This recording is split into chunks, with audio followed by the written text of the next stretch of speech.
Cynthia, while the city continues to try and figure out what to do with those in the shelter system right now amid the COVID crisis, we do know that some of the homeless people in the city are actually going to be temporarily housed in Toronto community housing units.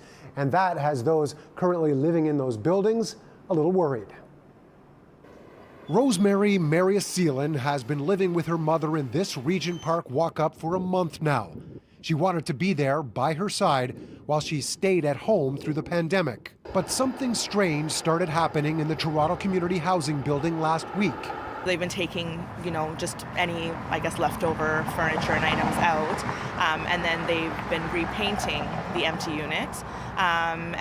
They did that on Saturday as well, which I, again, thought was suspicious to have someone in on the weekend to be doing some clearing out. After hearing the city's plan to move the homeless into new spaces, she began to wonder if these units, just steps away from family, were going to be used for those potentially exposed to COVID-19. How concerned are you that something's going on here? I'm very concerned. I mean, again, I don't know what the status of these people are, like when they're coming in, if they've been tested positive, if they've been sharing space with people who have tested positive, or if they're waiting to be tested or for their results. When asked about this building specifically, city officials did confirm it was preparing for the possible temporary housing for the homeless and said it would not be occupied with those who were COVID positive. We want to reassure those tenants, and we will be proactively engaging with tenants to make sure they understand when and if we activate units like that, what the purpose is,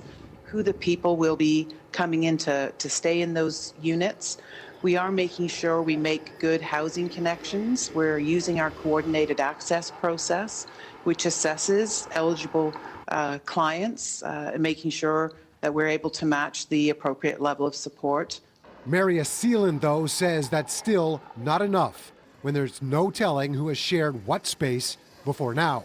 It's an old building. You have to turn a knob to open a door. There are no automatic entrances and things like that. So there's a lot of surfaces to be touched, and it's just a lot to think about right now, especially with all the uncertainty that's going on.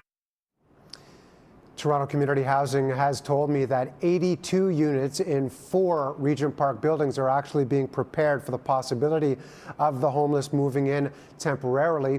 We do know that the city plans to engage with the people that are living in those buildings. When exactly and how much notice they'll be given, still unsure.